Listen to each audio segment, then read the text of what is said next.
Вот недавно глава Якутии Егор Борисов на встрече с писателями сказал, что якутяне еще не готовы признать алкоголь наркотиком. Вы как как молодая мама, вы готовы признать алкоголь наркотиком? Конечно, потому что у меня растет сын, будущий спортсмен, и я очень даже рада, что так признали, что алкоголь – это наркотики. А вот нынешние антиалкогольные меры, они вот эффективны на ваш взгляд или нет? Нет. Неэффективны. Нет. А если вот признаем алкоголь наркотиком, это же будет еще большее усугубление ситуации вот этой всей. Это будет и уголовное наказание уже, не административное. Вот как правильно, вот? правильно. То есть полностью запретить надо? Полностью, да. Пьют и пьют, пьют и пьют, и их нельзя останавливать. И поэтому я считаю алкоголь действительно наркотик. И даже пиво надо вот взять как-то вот в эту категорию, потому что люди, которые любят пиво, они тоже становятся алкоголиками. Поэтому с малых лет вот детей приучают к пиве, вот школьников, да, они пиво покупают, пьют, а в конце концов они все равно становятся вот такими алкоголиками, если среда такая попадется. Но от среды, конечно, много зависит, мне кажется. То есть так. Вы готовы признать алкоголь наркотиком? Конечно, я готова. А вы нет? Можно? А я нет, потому что если культурно употреблять хорошие вины, почему бы нет? Культурно. Хорошее вино с удовольствием, я сама с удовольствием бы выпила хорошее красное вино. Да это надо, нет, это нужно прежде всего должно быть воспитание, в семье воспитание. А если, как Елизавета Ильинична говорит, что это с малых лет выпивают те дети, которые родители употребляют в большом количестве, и уже дети, которые родились от этих алкоголиков, они, естественно, будут алкоголиками.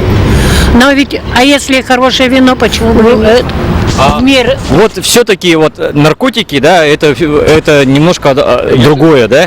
Имеется в виду, что если признать алкоголь наркотиком, то, соответственно, наказание будет как бы более тяжелое.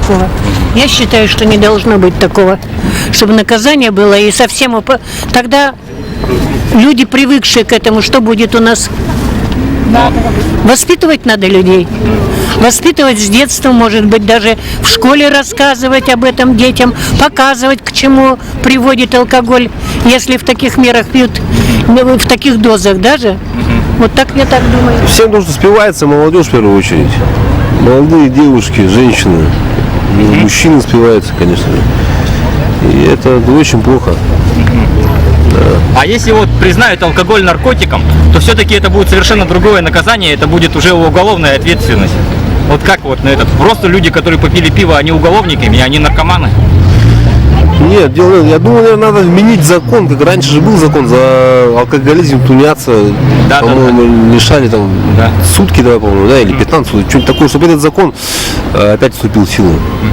Так было бы намного лучше для всех, для общества в первую очередь. Ну, то есть вы готовы принять то, что алкоголь является наркотиком? Да, я готов. Смотря в какой степени. Наркотики же разные бывают. Да. Весь алкоголь? Да, весь алкоголь наркотик.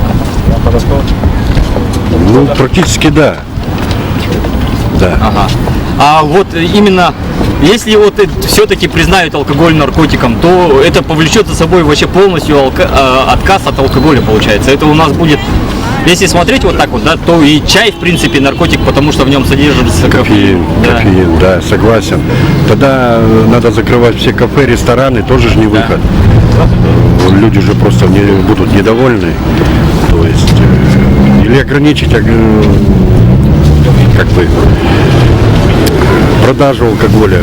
Ну, сейчас вот в Якутии очень сильно ограничена продажа алкоголя. И к чему это ведет, мы, в принципе, видим сами, да? Да.